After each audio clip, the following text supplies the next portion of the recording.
The Most High just gave me an insight just now regarding what has been going on, what has been going on between the United States and that state that is in the Middle East that has caused so much trouble for many, many, many decades and has been the the the object of so much suffering and unaliving around the world.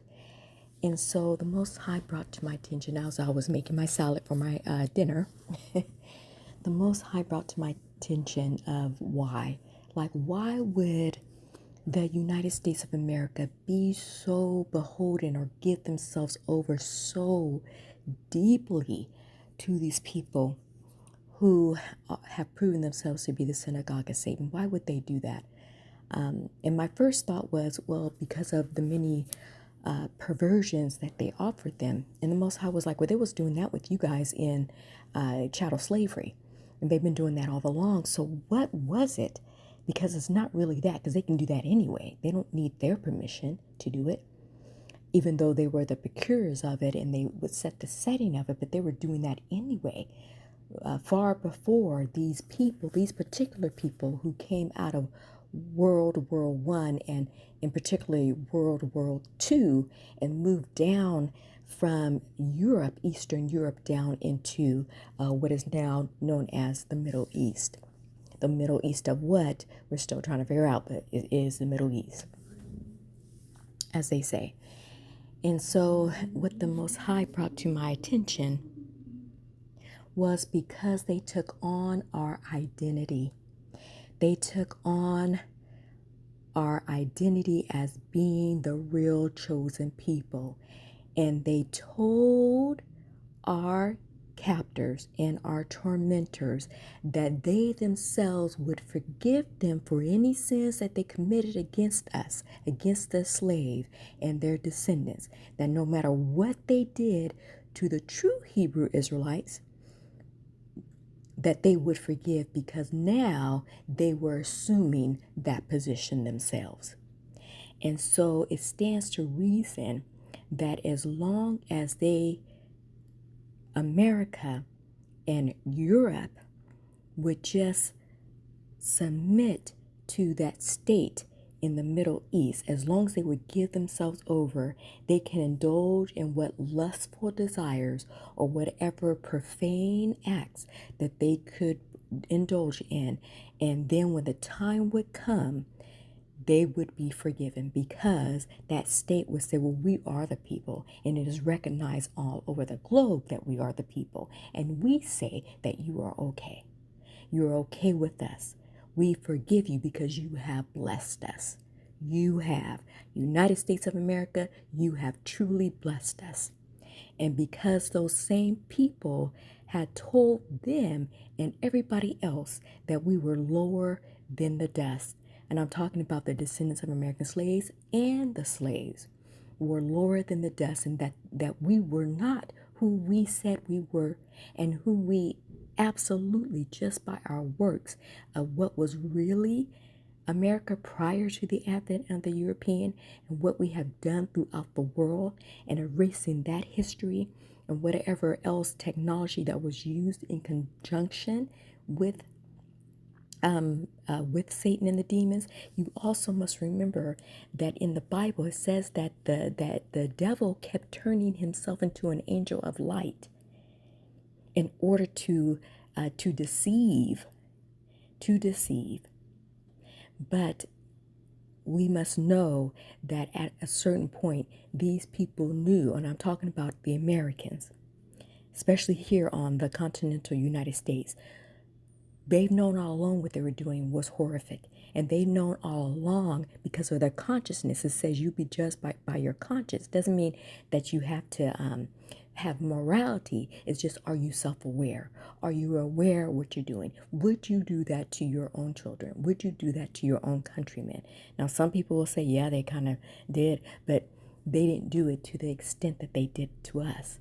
Like, some of the things that they thought of was just, you had to have had some type of supernatural force engaging in all of that, and getting their kicks from it, by the way. the seen and the unseen forces that have once been able to rule the worlds, which they're now, that's broken up now. But so yes, so it really was to obfuscate or to sidestep them giving us any justice, which is why they've been so adamant not to, because of that undergirding of getting to believe the lies, you know, saying the lies and then believing the lies and passing those lies down without and hiding the true, so that people can be blinded. And this is why it's so important that we have woken up in our captivity, which we have woken up. You know, we know now who we are, at least enough of us know who we are, and we're not believing the lies that we have been told anymore. And we have searched those matters out and with the light of the Most High and the spirit of righteousness, you see. So, and so now, now as we stand in today, as we see this breaking up, that the spirit of right and the angels being here, engaging and being active, and that the Most High said that she would return to this place, and she would not forget us and would collect us together. So all of this is converging right now. We're living in those final moments of this wicked world crumbling, which is marvelous in our eyes.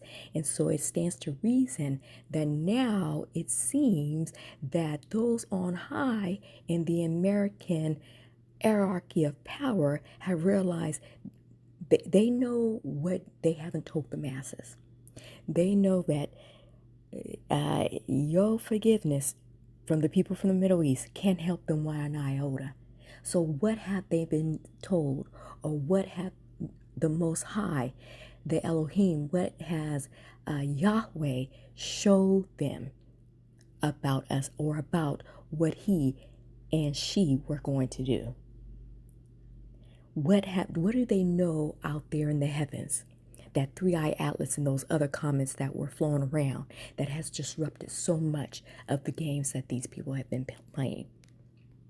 And this is something to really consider, why now they're turning on each other, and in particular why America is turning on its closest ally, or its most prominent and favored ally after all these decades. And I submit to you again, I reiterate, because they realize there's no amount of forgiveness or whatever these people in the Middle East have promised them that will stop the onslaught of justice, and would they would be covered, that America would be covered under doing good works and favoring that state in the Middle East above all else, would cover all of the diabolical sins that they have perpetrated on the real true Hebrew Israelites. There will be no more forgiveness. Okay? And why do I say it like that? I say it like that, and I'll close with this. Due to the fact that they had an opportunity to get forgiveness from the true Hebrew Israelites. Let me take you back to the 1960s. Let me reiterate Malcolm X. Let me bring to the floor Dr. Martin Luther King, Minister Louis Farrakhan, Fannie Lou Hamer,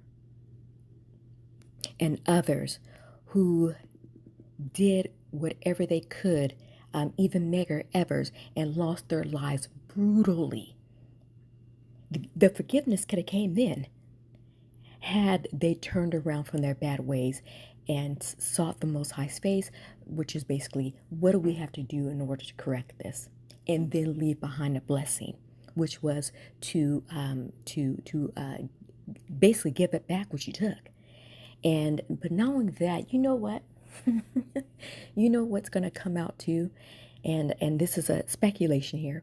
During the Jim Crow era, right after the Civil War, and you know, there was this great breaking up, and the former slaves built Wall Streets all over the United States.